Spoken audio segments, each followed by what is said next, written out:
Last time on the best Dishonored playthrough of all time, we began our assault on Sokolov's residence, but were met with a fair bit of resistance.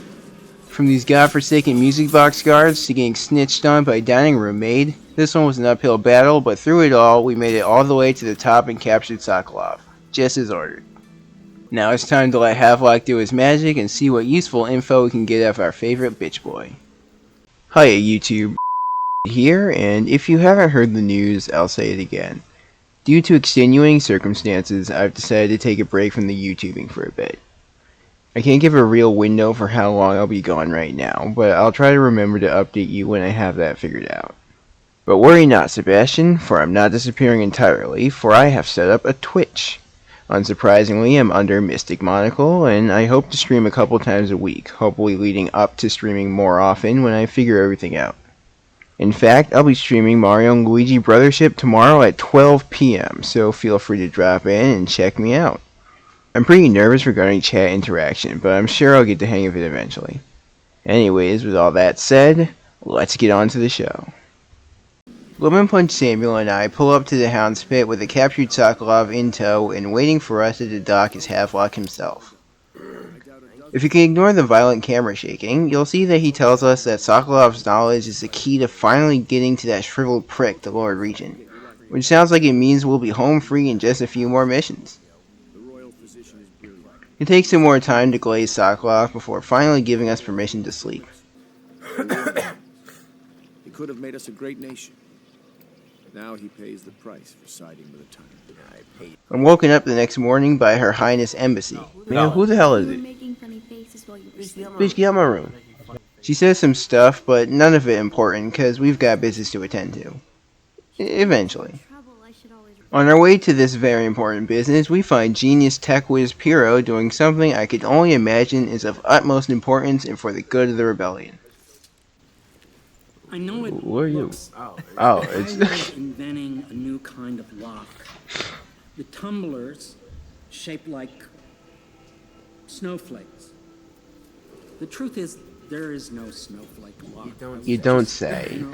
Looking through the lock. Or he's just a perv. Lemonpunch warned me about this. Talk about goofy goober. As punishment for his naughty behavior, I put him to sleep with a sleep dart, but it turns out catnaps aren't allowed and the entire Loyalist conspiracy fell apart while he was out. Good to know. Piro took a nap for a day and the whole conspiracy fell apart. A couple hours. For those who don't know, I'm pretty sure Corvo can look through the peephole too, and there's some dialogue or something to find, but we didn't do that for obvious reasons. Instead, Lemonpunch followed Piro downstairs for his favorite post-mission activity. Who is the secret leader of the Resistance? Not him anymore, huh? With Lemonpunch still in control for unknown reasons, he takes a break from the wanton murder to talk to Martin, who informs him that Havelock and Sokolov are waiting for us. He takes a moment to consider putting Trevor to sleep, but decides against it, instead speaking to him. He doesn't say much, but the line at the end implies that he's still having a rough time dealing with the death of his brothers. Unfortunately for him, we're not his therapist, so we head in the building where Havelock is waiting. Inside, we find Sokolov locked up behind bars. We speak to Sokolov, and it seems he's regained his attitude. By the way he's acting, you'd think he was a completely different guy from the one who pissed his pants on the floor last episode. That's my reading. You will have to force the words from me, and I warn you. I don't think you want me to do that. Did you hear that? His willpower is legendary. What kind of heinous torture could Havelock have in store to extract information from such a man?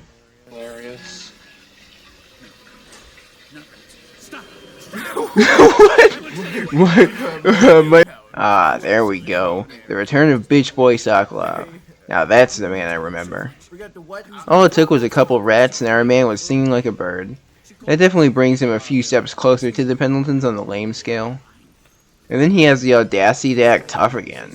If it were up to me, I'd pull a 1984 and stick a rat in a cage attached to his face. That aside, if you didn't catch all that, he revealed that Lady Boyle, of which there are 3, is having a big masquerade ball tonight. Whichever one it is has some connection to the Lord Regent, which means I have to infiltrate the party, find out which Boyle the target is, and take her out. On our way out, Lemon Punch knocks Sokolov out, but apparently he's the secret shadow head of the rebellion, and as we've already established, naps are forbidden. Nighty-night.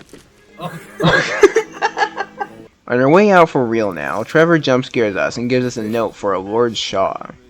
He doesn't elaborate on why, but I expect it sets up the non-lethal route for Lady Boyle. With one last stop on our pre-mission agenda, we head towards Piro, take a second to shoot Emissary since she's immortal, I guess, and up to Piro for our goods. First we buy some stealthier boots and better sword skills, cause that's something you can buy for some reason, before spending the rest of our dough on the essentials. Arrows for days, grenades for Lemon Punch, and potions up the waz. Altogether, it puts us in the poorhouse, but what's the point of money if not to spend it, right? So, now it's time to head out, right? Well, not quite. Seems Lemon Punch hasn't unwound enough yet. Oh, yes. But that's not for young girls to hear. You telling War Sword? Okay, One more for good luck. Hey, Samuel. See, look, how can he be the God Emperor if he can be put to sleep so easily? Okay, now we can go. Consider the Boyle costume ball, huh? That'll be I don't know. fun, but not for everybody. You ready? I don't know what Boyle costume ball is, but I mean, I just need to get my. let me suit up. As we pull up in the boat, Samuel warns us about something called a tall boy. If you'll recall back to our first meeting with the Outsider, they're the stilt robots that were shooting bomb arrows at the civilians. I didn't think there'd be tall boys patrolling every night. Watch yourself, Corvo. They don't fool around. Shortly after Samuel docks the boat, Lemon Punch heads up a set of stairs and in a direction. I don't think he had a plan in mind, but upon seeing two guards minding their business, he knew what he had to do.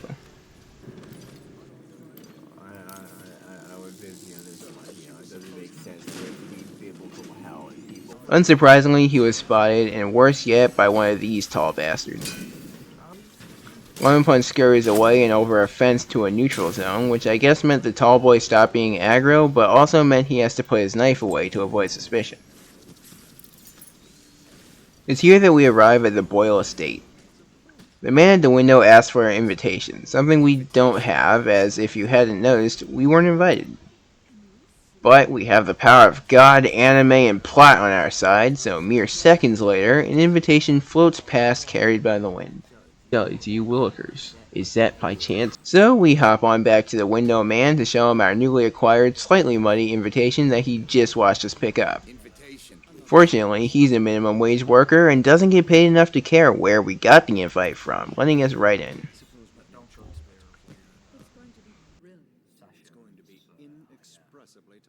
Right this way, sir. On our way, we take a gander at the rich people and their weird masks. I was expecting eccentric, but I wasn't prepared for upside-down baby, woodsman Jason, or barely disguised cultural appropriation. Stupid. Man, I really... Anyways, we enter the Boyle's foyer, where the guard who let us in calls my mask sick. Like mine is worse than the fucking baby thing. Sick bastard. Another party game. With that, it was just a skip over to the front door and an interaction with a pleasant guard for once. Hello. The Boyles hope you have a wonderful time tonight. Thank you. Thank you. Thanks. Before we could get the infiltration underway. Through the door, we're met with another racist, but we don't have time to dwell on it, as Lemon Punch is already putting his plans in motion. It's a massive fucking... This is what we call a power move. Right, Corvo. Not long after, we run into the first of the three Boyles, decked out in a red velvet pantsuit, rose-covered hat, and a mask that looks like someone poured red wax over her face. Already? Is it like melted wax? After introducing ourselves, Lemon Punch is quickly off to another part of the house where we run into a Lord Prisby wearing an honestly pretty cool mask. He says we need to talk, so Lemon Punch follows him into a nearby room.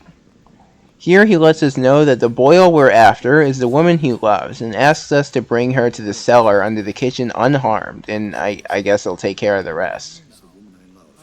I'm pretty sure he has no connection to her and is just a weirdo stalker who wanted me to help him kidnap a woman, so I was less than down with helping him out with this. Fortunately, Lemon Punch was of the same mind and flat out refused to creep outright. Her name is Wade. Yeah, I'm not doing your thing. You're kind of weird, bro. I'm a man of means.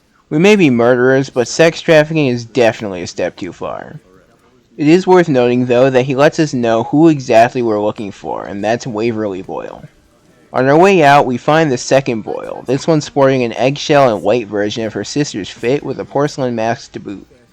Lemon Punch notes that she's the Boyle he wants to talk to before nearly making a scene in order to get to the upper level. Cheer up. Good job. I'm happy. I'm not. Put your shit away. What are you doing? As he heads upstairs, the game tells us that we are trespassing, but fortunately, Lemon Punch knows exactly what he's doing. Well, I know exactly what I'm doing. see? He makes his way into one of the Boyle's bedrooms, and god damn is it nice. Velvet everywhere, gilded doors, massive bed. If you ever wondered how the other half lives, it's not this. This is how the other 1% lives. Envy aside, Lemon Punch goes around stealing everything that looks useful or expensive before finding a book in the bathroom labeled Esma Boyle's Diary. As you can see, she's very excited about the party, as well as a fan of the Pointer Sisters, even though she got the lyric wrong. Either way, the diary tells us that this is not the room we're looking for. Every day is so dreary as the one before. Well, not tonight. Tonight is for the living. Esma. After reading, Lemon Punch takes a moment to run up their water bill, cause fuck rich people. Haha, water bill. Steal some more stuff. And heads downstairs to continue mingling, but almost gets spotted with his knife out again. It's coming through. Making my way downtown, walking fast. You put your weapons away. Oh shit! Sorry, ha ha ha ha. Not long after, we run into the third of the Boyles, this one painted black from head to toe, including a charcoal facial mask. What a deliciously sinful mask. And she appreciates the mask. Blatant hate crime aside, this one's my favorite. Can't get over your mask. And Toilet Face gets it too. Hopefully neither of them is the one we have to kill. Lemon Punch bounces over to the lady in red, seemingly expecting some variety of special dialogue, but Miss Boyle was otherwise engaged. He takes a moment to collect himself before heading towards a quest marker labeled Lord Shaw. If you don't remember, that's the man Trevor asked us to talk to. We find him outside looking like a bugbear from D&D, complete with furry hands too. He even left a space for his pipe. Now that's dedication. We hand Shaw the note, but he doesn't seem to take it well. What's he got to say to me? I don't know. Hamilton is a gutless, lying sack of shit. I have no idea what's going on, but Lemon Punch confidently follows the group to a box housing a pair of pistols. Why they had that pre-set up despite not knowing we were coming, the world may never know. But right now, it's time for a good old-fashioned pistol duel, contest of honor. Lemon Punch and Shaw take their places on small stone platforms across from each other and prepare to fire. 3, 2, 1. It's high noon. Well, that could have ended poorly. Good thing we invested in vitality. The guards attending Shaw talk about how this isn't the first job they botched, but given how prepared they were for all this, something tells me they're running a racket and the Estermonts are next. I hear the Estermonts pay top coin. After that honor-sanctioned murder, Lemon Punch heads back inside to continue the mission. Soon after re-entering the party, Lemon Punch notices that there are music box guards present before following Toilet Face into a room hoping for some special dialogue, but she wasn't having it. Do you know? I think you might be lonely. At this point, it's safe to say Lemon Punch has no idea who he's actually after, but the rule is we switch on death, so I'm on pure commentary for now, not that I know what to do either. Lemon Punch finds Bloody Mary not far away and probes for dialogue with her, but she wasn't putting out either. He then runs into this asshole, who I only know because despite being so high and mighty, his ass wouldn't make it past the wall of light either. What a dick. You qualified, bitch. After a minute, he tracks down Blackface McGee, hoping she'd be the Boyle he's after, but alas, she just gives some standard dialogue and turns away. He was looking for you. Yeah, Making he's a friends, I weirdo. hope. At this point, it's dawned on him that this won't be as easy as he thought, leaving him one choice: to roll up his sleeves, don his deer stalker, and do some detective work. He uses time stop to sneak upstairs again, entering Esma's room. After re-exploring the room a bit, he begins the most important step to investigation: hitting random shit for no reason. Now, I know it looks like exactly what I said, but, like the tactical insult, its importance is not to be understated. When he was done doing that, he made his way over to the nightstand in search of evidence, only to find a strange rope dangling from the ceiling that opened up a secret passage that he'd completely forgotten What about. was that? Oh. Within, he finds a little hallway that appears to be mostly used for storage. Secrets abound in a deep mystery. Lemon Punch notes how he'd apparently like to live up here, which is certainly a take, before going across into the connecting room, which has a much less regal feel than Esma's. Yeah. He quickly snatches a painting off the wall before heading down to look around.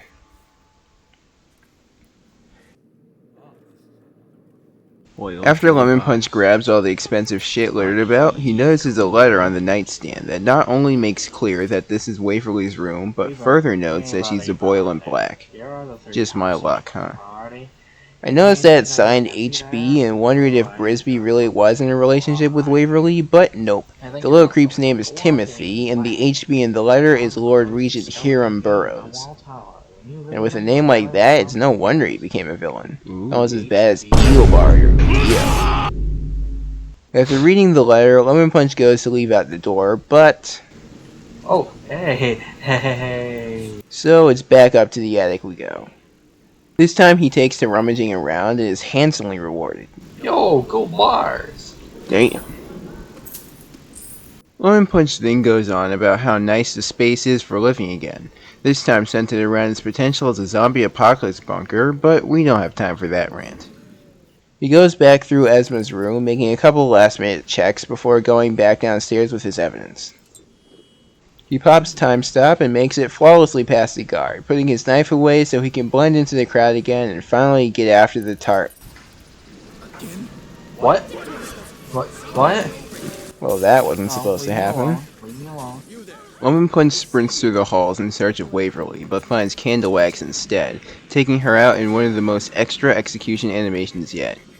We had to pull her in close like that, okay. Unfortunately, he couldn't make it much further as the guards caught up to him while Corvo was being saucy and put him down with the quickness. Now for the moment you've all been waiting for. It's my turn. Lemon Punch already laid all the groundwork, so all I need is to follow the route. I considered going out the door to the garden-infested hallway to search for secrets, but decided against it for fear of fucking up. You know, maybe we don't do that, huh? Instead, it's back to the attic where I pick up our gold bars before heading out the way Lemon Punch came in. I try to carefully maneuver past the guards, since Lemon Punch theorizes he accidentally bumped into him the last time, but due to a not insignificant amount of fumbling with the wheel, I get past right as time starts again, and you best believe I was seen. Oh fuck, shit. So I had to run, but there's only one problem. I have no idea where I'm going and hit a dead end. Damn! I end up successfully killing the guard who came down after me, but I was still under the effects of the music, so my options going forward were limited. Gloria Estefan was right. Eventually the rhythm is going to get you.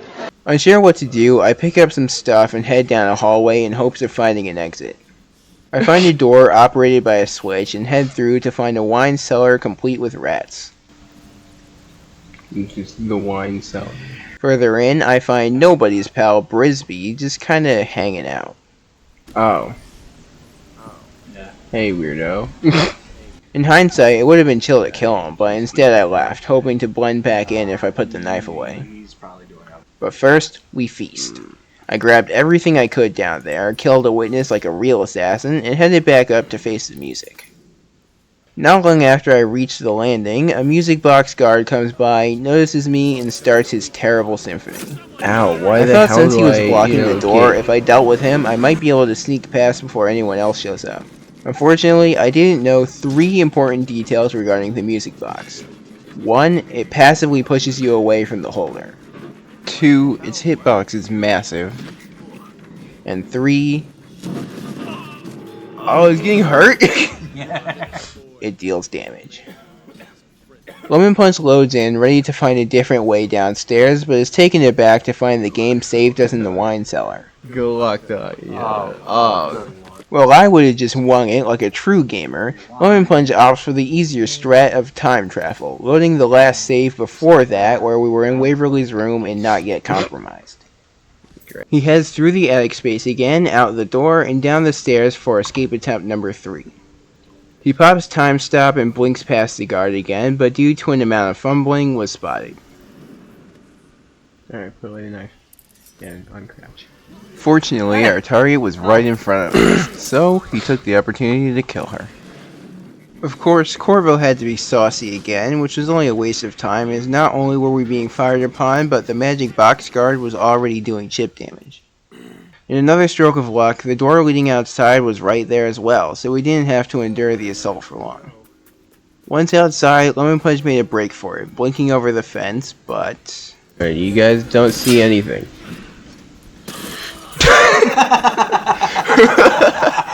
This is why they say to look before you leave. I respawn outside the door, take a minute to get my bearings, and take off in, say it with me, a direction. On my way out, I'm sniped by a guard and hit blink and time stop on reflex, buying myself some time. Lemonpunch then directs me towards the exit behind me, and I rush towards the door, fully thinking I'm home free. How mistaken I was. Did you? Shit, fuck! I tell ya, panic really does something to an otherwise rational mind. So, Lemonpunch runs the same course, but significantly more efficiently this time, pulling time stop earlier and going the right direction immediately, saving several precious seconds. Of course, he makes it past the front gate and out into hostile territory once again, though I suppose the party is equally as hostile at this point. He tries to do something.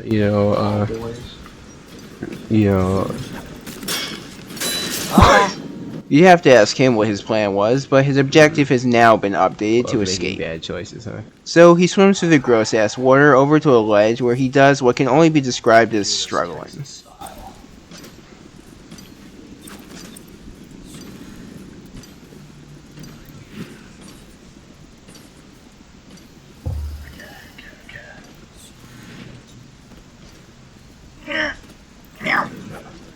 Not only did that not pan out, but he got spotted by another tall boy, so he dove back into the water for cover. At this point, he's in deep trouble. If he doesn't think fast, he's not going to make it.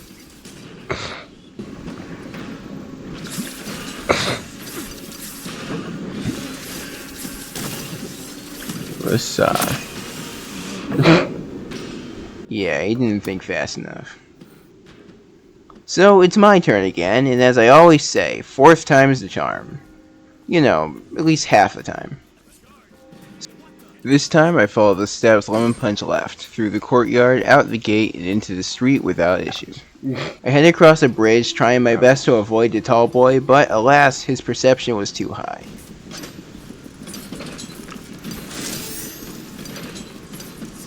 I run quickly past the guard and up some stairs in the direction of Samuel's quest marker, finding him parked in the river below. After a short bit of fumbling, because I'm an idiot, I drop down into the water and swim over. anyways. Like, Hi there, Sammy.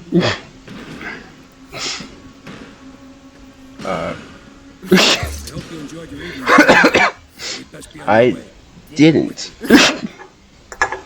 You know, like it was certainly a night to remember, though. I'll give you that much. And so the mission finished screen.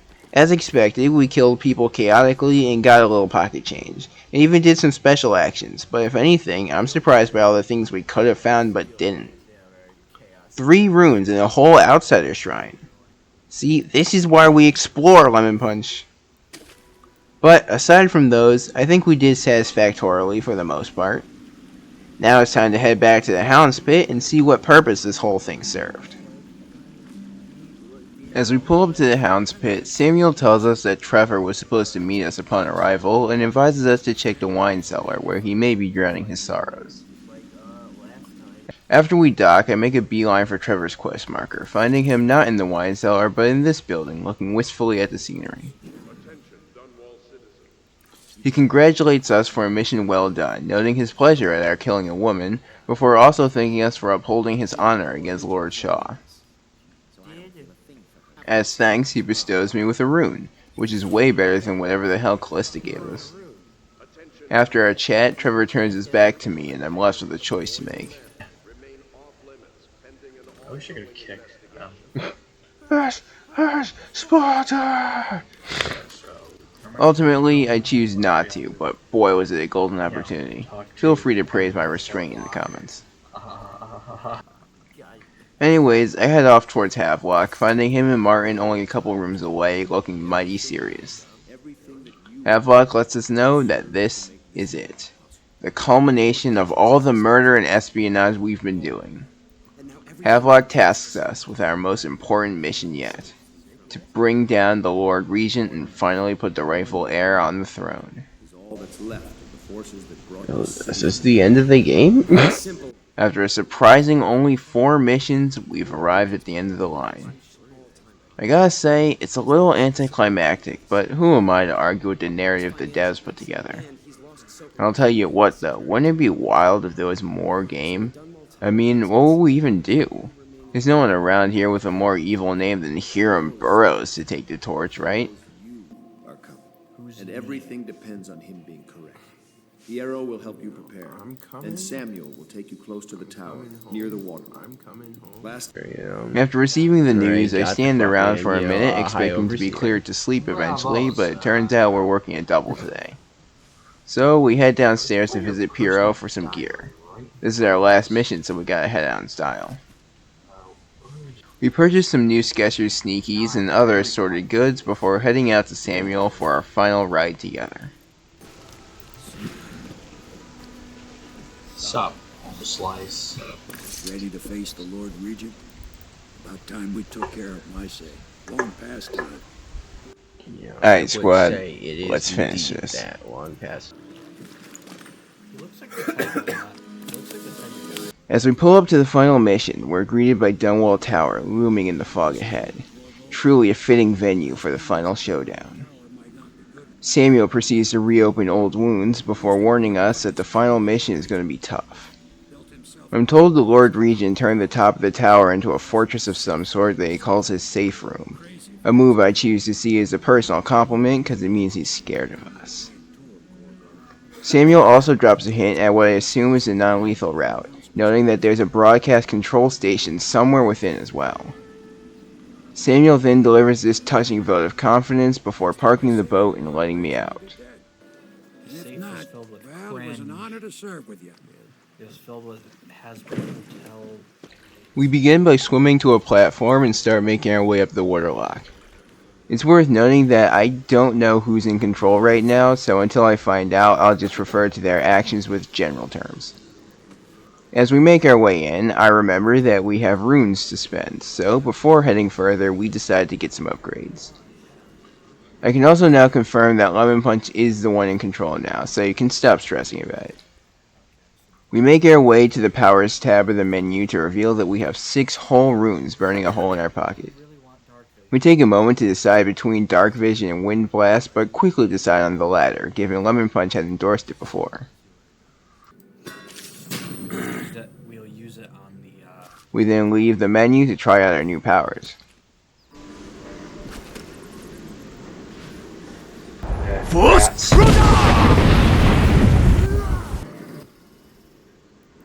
Well, that was lamer than I anticipated, but Lemon Punch assured me that upon fully upgrading it, it gets much better.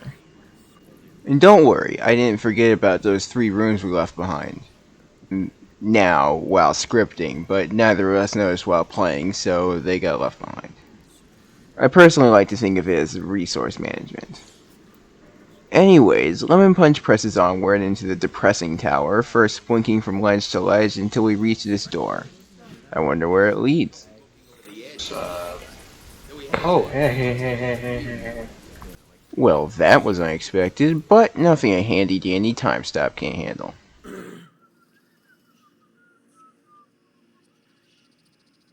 After successfully dodging Mr. Shocky, Lemon Punch remembers that there's a rewire spot somewhere down there, and before considering whether this tower would actually serve a purpose later, he heads down for it using 2 time stops worth of mana. I hope it was worth it.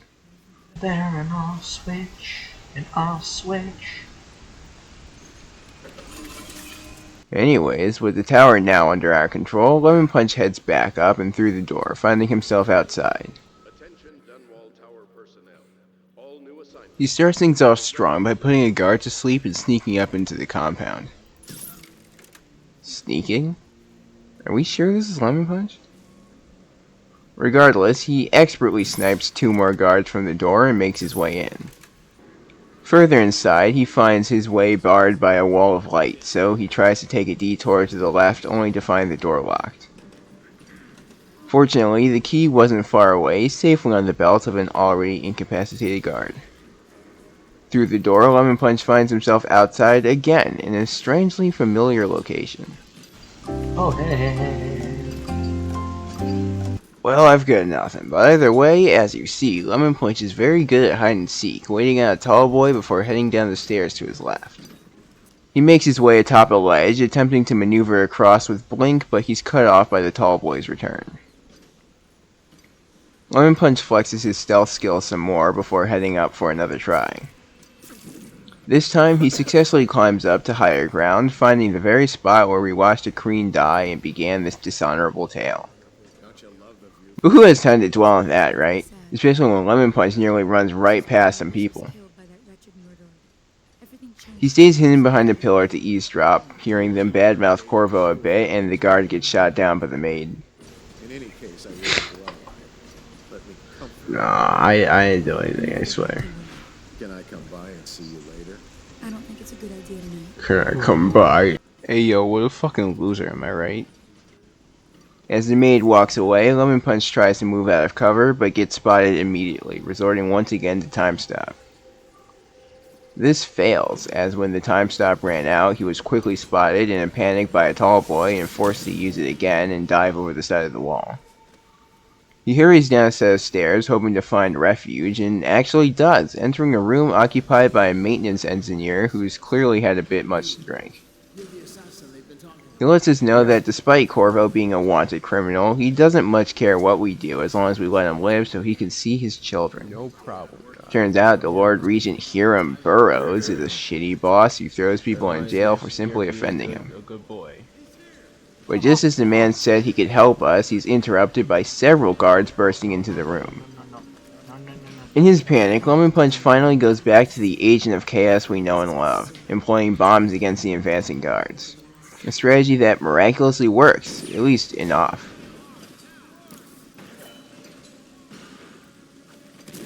While Lemon Punch is free of blades in his spine, he takes a moment to turn a wheel on the wall, likely the thing the maintenance guy was going to tell us about. Speaking of, look! He somehow survived all the... Oh no! No. Oh no! Yeah, I'd say that's on brand. Well... After murdering the maintenance guy, leaving his poor wife a widow, kids fatherless, and family as a whole without income, practically guaranteeing their slow, agonizing deaths in the coming winter, Lemon Punch still has guards to deal with. I suppose it's true what they say, there's no rest for the wicked. Anyways, after clearing the room, Lemon Punch's last challenge was the tall boy outside, who, being unable to enter the room and clearly unable to scratch the walls with his explosives, simply gave up. Along with several other guards who decided we were more trouble than we were worth. No problem, children. Free to continue the mission, Lemon Punch entered the river he just drained before the incident, and swam through to land. From there, it was just a short walk to the door to the Dunwall Tower foyer, finally putting an end to the infiltration phase of the mission. Just inside, we find ornate glass doors leading to a bigger room. Lemon Punch starts things strong with a time stop, charging straight into the room and blinking up the stairs before time resumes. Putting on his stealth hat again, he carefully checks his surroundings and heads for a door behind him. This is the door that leads to the broadcast station, but to get in, he's going to need a key. Time stop is so useful. Back the way he came, Lemon Punch put a guard next to a door to sleep and quickly hurried over. Through the door, we find what appears to be a storage area housing the rewire spot and a whale oil canister for the wall of light outside. Of course, Lemon Punch rewires it and proceeds to head back. And so, it's fight time. The first guy crumpled easily, but the second somehow dodged the first sleep dart and took some time to fall to the second. Perhaps thinking he was safe, Lemon Punch turned his back to the door just as another guy rushed in, closing the distance and dealing a fair bit of damage. Hey, wait a minute. I remember that guy. Good thing my best friend, the High Overseer, will back me up. Right? Right? Hey, what are you doing with that? Oh, sweet, sweet vengeance. We only came here for the Lord Regent, but this is a pretty nice bonus. Spoiler alert, it won't be our last. Unscheduled vengeance aside, at this point Lemon Punch seems cornered.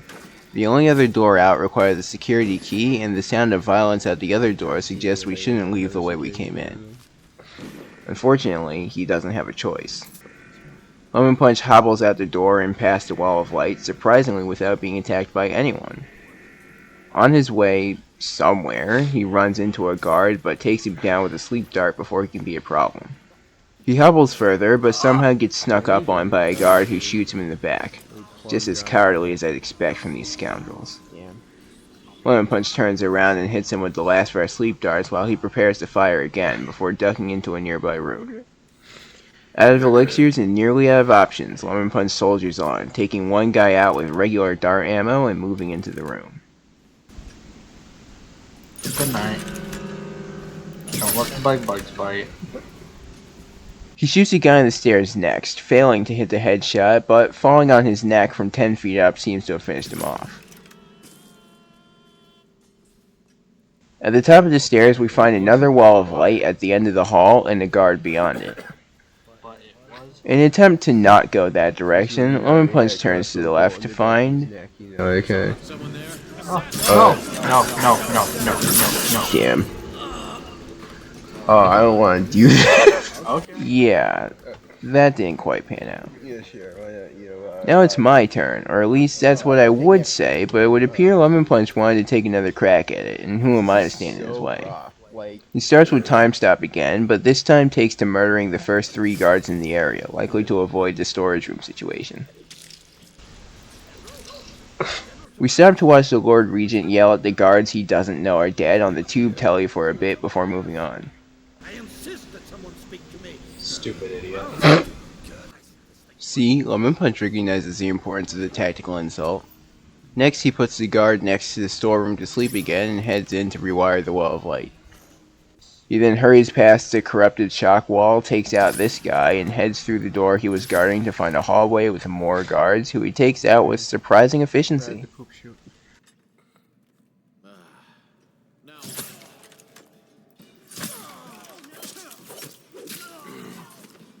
He goes to a room at the end of the hallway leading to a basement dungeon labeled Torture Chambers. It's here that we find the guy from the beginning of the game who tortured us. I had no idea it would be there, but it seems Lemon Punch did, and he wants revenge. It's here that Lemon Punch engaged in combat with him and beefs it hard. First by not taking care of the dog first, and then this sorry excuse for a sword fight.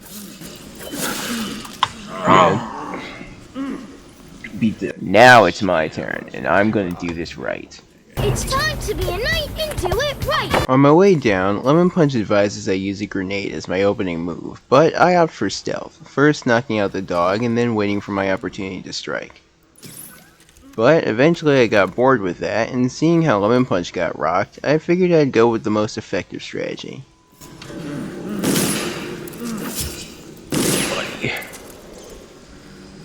Bullets to the face almost always work. I also accidentally attracted a guard, but he wasn't very good at his job. Shit. Now for my prize. Let's make it a little bit. Upon touching it, we're greeted by everyone's favorite emo ghost, who seems to be enjoying our struggles. After digging into the wound Samuel opened up earlier, the outsider takes some time to ponder what our next steps will be. Stop at killing the Lord Regent, restore the line of succession, or perhaps something else entirely. Make it all right again and crown a new emperor. You know, it's mostly just revenge. I just like killing people, and specifically the people who wronged me in the past. It's not like he cares. All he wants is a good show, but boy is he gonna get one. Thanks for On my way out, I find a letter from Granny Rags on a table, which, if I understand correctly, is for us? Why would you come out to see me? When you were here, we made them scream, didn't we? Come back to visit and I'll give you another present, carved and shiny. You aren't much in the way of proper conversation, mind you, but I do love to watch you work. Come back and I'll tell you stories, such stories. Your dear Granny. What? Ignoring the implications of that, I leave the torture chamber in search of wherever the hell I have to go next.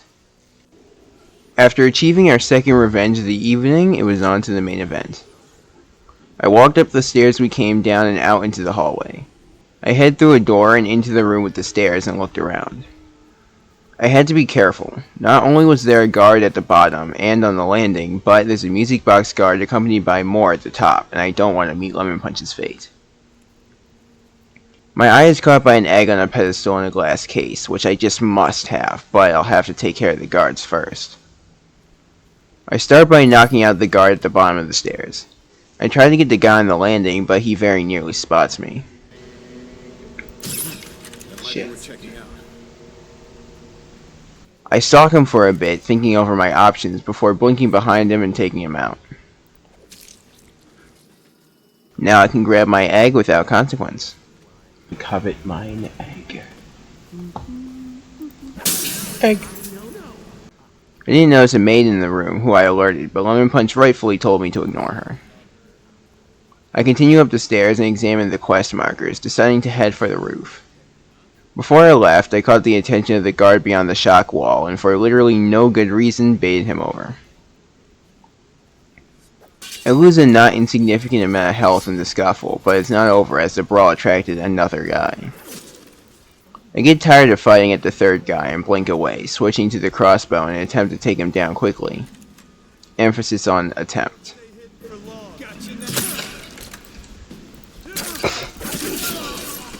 And then there was the fourth guy who puts me on death's door.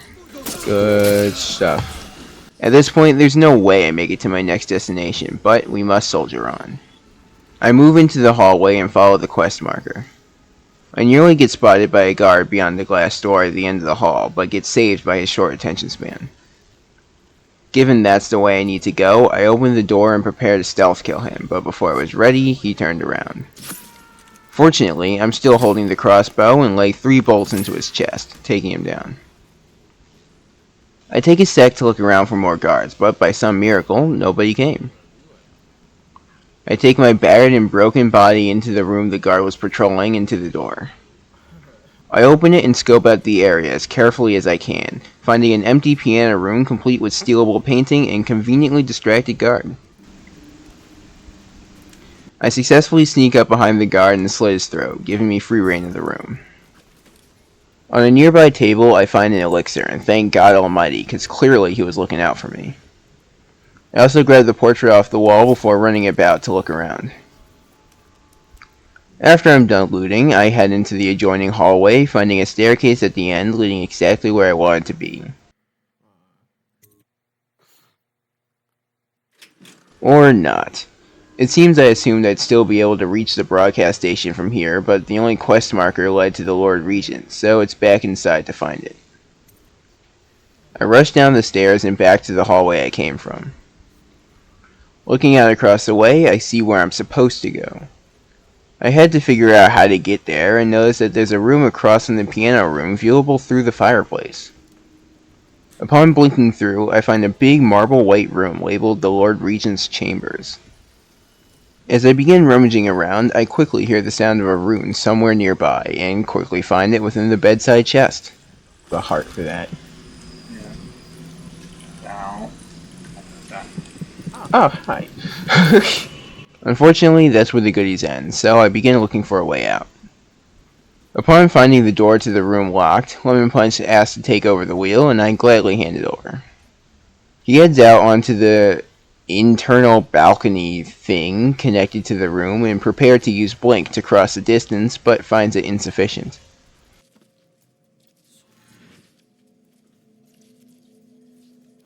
So he returns to the powers menu and are now 5 leftover runes to upgrade Blink, now finding it more than enough to get him to the next hallway. Whoa! Now over there, he sees the staircase we need to get up, guarded by a shock tower, but that's what we have time stop for.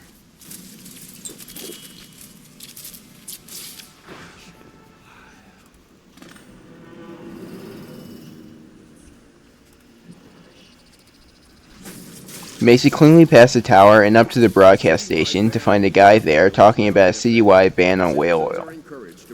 Without turning his mic off, he starts begging for his life, letting me know that the Lord Regent keeps a very incriminating audio diary that he can broadcast to ruin him. He makes recordings on audiograph, secrets. Some that would destroy him if others heard. He tells us that the recordings are stored in the Lord Regent's room, and fortunately, he knew the passcode too.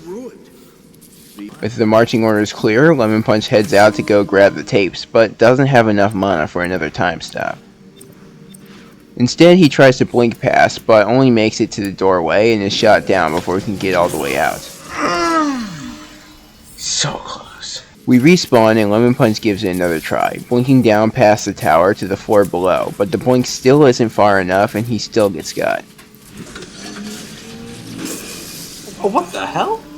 Man, I think he's got reach. For the third try, lemonpunch tries an innovative new strat that's near guaranteed to work. Yeah!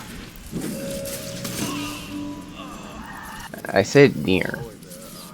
But hey, this is a good opportunity, because now this is the 4th try, and now I can say, perhaps for the last time this run, 4th time's the charm.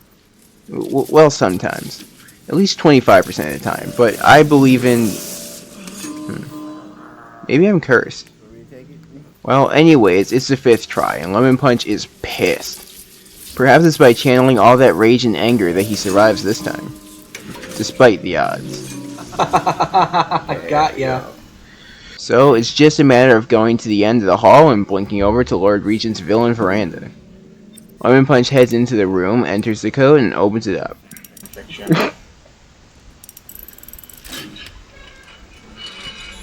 First, we find a letter from a man called Dodd, informing the spy master that the cost of the Queen's assassination went up for the added wrinkle of having to fight Corvo. So, the price of the dead went up. Send the coin to the ultimate dead drop or show you alcohol. Dowd. After reading, we grab his audio log and a box filled with or worth 150 coins. I'm personally hoping for the latter. It'd be a little embarrassing for the most powerful man in the country to be hiding 150 coins in life savings. Anyways, second verse same as the first. He blinks across the way, but rather than going up to the broadcast station, he heads down, taking a nasty fall, but more importantly, finding the rewire spot for the shock tower. Oh, is it off now? What do you know? Now freed from its tyranny, he strolls up the stairs without fear, all the way to the broadcast station. Now, let's hear what our old pal, the Lord Regent, has been saying behind closed doors, shall we? If I explain, then you will see I am not at fault. Where the fuck did he record this? Exactly. Like, why is he that stupid? What are you doing? Who waste their days in filth and drink without pursuing occupations other than to beg for the coin for which the rest of us toil? And it was a simple plan. Bring the disease-bearing rats from the Pandician continent. What?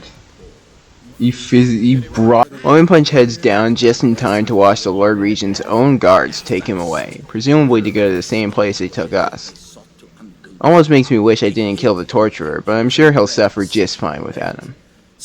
Now, after getting our third and final revenge of the evening, it's time to make our escape.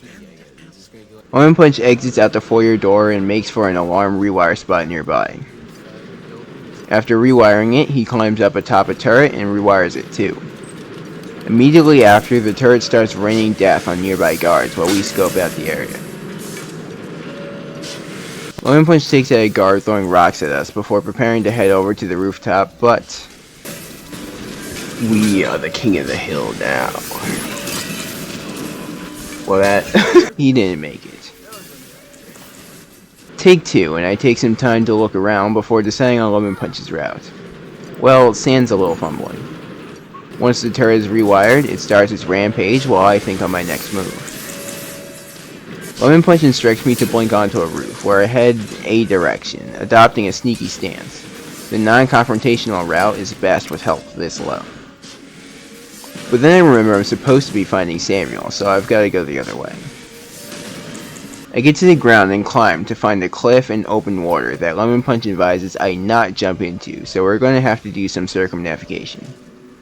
A little ways over, I find a roof I can walk on and move across it, back down to the ground and up onto another nearby roof, still being as stealthy as I can.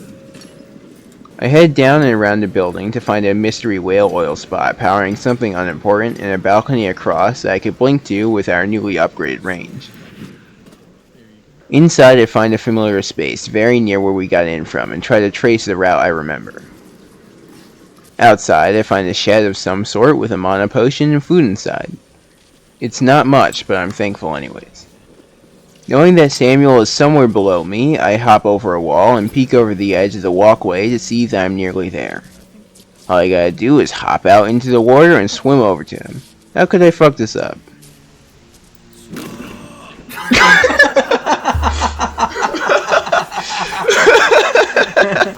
Well, fuck me, I guess. So, I guess it's up to Lemonpunch to bring us home. He runs the route the same way we did the past 2 times. On the roof, Lemonpunch is accosted by a guard who he shoots with a sleep dart, but he doesn't go down before hitting us. After throwing his body over the edge, we stop to appreciate the scene unfolding before us.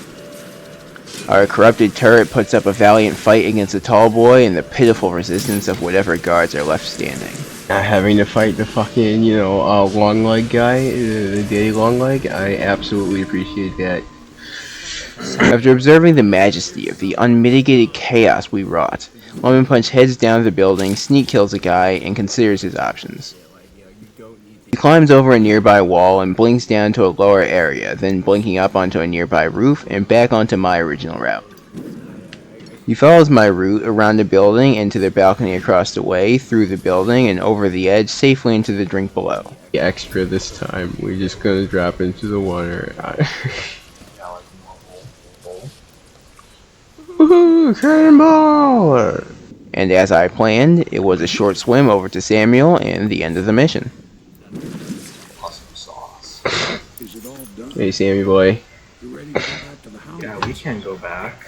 Yeah, dog, we did it. Everything's taken care of. Thanks to you, Corvo. All right, let's go. And now, for the final time, the mission finish screen. Surprise of all surprises, the chaos was super high, we killed a bunch of people, and found very little money. But, we not only got double revenge, but found some runes and a Sokolov painting, so I'm pretty satisfied. It's not like we'll even need money going forward, since this is the end of the game and all. As we make our triumphant return to the Hound's Pit, God Emperor Samuel plays humble, pondering on what will happen now that the mission is complete. That good. Before we dock, Samuel tells us that the gang is waiting for us in the bar, but Samuel wants to wait outside in the boat and reflect on how easy it would have been for him to do all the missions himself. He's done nothing this whole time. I think Pendleton did some boat rig. We enter the bar to the sound of applause and celebration. We're pulled into a cutscene where Trevor and Havelock give their personal congratulations. They mention that our revenge can't be complete without finding Dodd, the guy who killed the queen, but after the last mission, I'm all revenged out. Looking like Hugo Weaving. but like nerd. Like, Trevor hands us a glass as Havelock says more things that I can't focus on as I notice literally everyone in the room except Emblem staring at us. I know we made it to the end of the game and all, but you guys can celebrate amongst yourselves.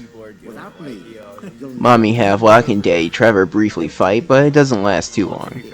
Havelock just says they're on edge now that we're done doing all the things. He continues on to talk about Embolden's coronation, putting emphasis on the need for security, not so subtly pulling me out of retirement before it's even begun. But hey, what's one more job to wrap this whole thing up, right?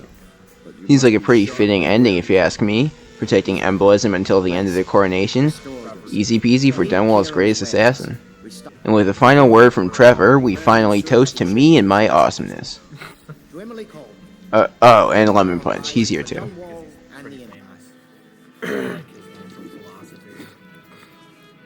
After the toast, people split off to mingle and do their own things, including us. We start with the only logical option, the buffet. Well, not much of a buffet as a small spread, but food is food, you know? As we chow down, our vision distorts a little. I'm guessing Trevor broke out the good shit for this occasion, so even one drink is enough to inebriate us. Either that, or Corvo's more of a lightweight than he lets on. Lemonpunch starts heading towards Corvo's room so we can sleep off the alcohol, but remembers that there's something we forgot to do. And just one more for the road. Oh yeah, that's the good stuff. We spawn back in and go raid the food table again while reflecting on the fact that Embargo will have to be queen so young. Poor child. Really gonna put her in charge of the whole, like, you know, empire now? Like, Yeah, because her mom's dead. The thought is interrupted by Corvo's blood alcohol content rapidly rising, so we head for bed. On the way, we start getting even more woozy. Lemonpunch theorizes that it might be the outsider doing something mystical, but I'm still of the mind that Corvo just can't handle booze. But it's alright, we're finally at our room, so now we can lay...